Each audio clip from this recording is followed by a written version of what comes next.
బాగుగా కలుపబడిన 52 పేక ముక్కల కట్ట నుండి ఒక కార్డును యాదృచ్ఛికంగా తీసిన అది ఏస్ కార్డ్ అవుటకు గల సంభావ్యత ఎంత అన్నాడు.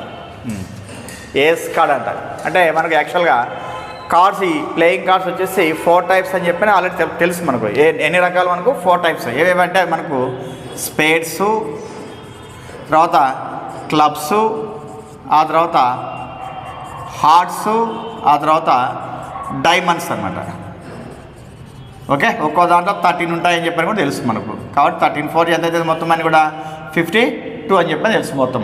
కానీ ఇక్కడ ఏస్ కార్డ్ అన్నాడు అని మరి 13లో అంటే ఒక్కో వాటిలో ఎన్ని ఉంటాయి ఏస్ కార్డ్స్ అంటే ఒక్కొక్కటి ఉంటాయి అనమాట. ఇక్కడ దీంట్లో 1 ఉంటుంది, దీంట్లో 1 ఉంటుంది, దీంట్లో 1 ఉంటుంది, దీంట్లో 1 ఉంటుంది. మరి ఎన్ని ఉన్నాయి? 4 ఏస్ కార్డ్స్ అవుతాయి. మరి టోటల్ సంభావ్యత ఎంత మనకు అంటే అప్పుడు ఏం చేస్తాము? అనుకూల పర్యవసనాలు అంటే 4 అని చెప్పని అర్థం మనకు. మొత్తం పర్యవసనాలు అంటే 52 అని చెప్పని అర్థం. అంటే 4/52. 4 1 జా 4 13 జా ఎంత వస్తుంది?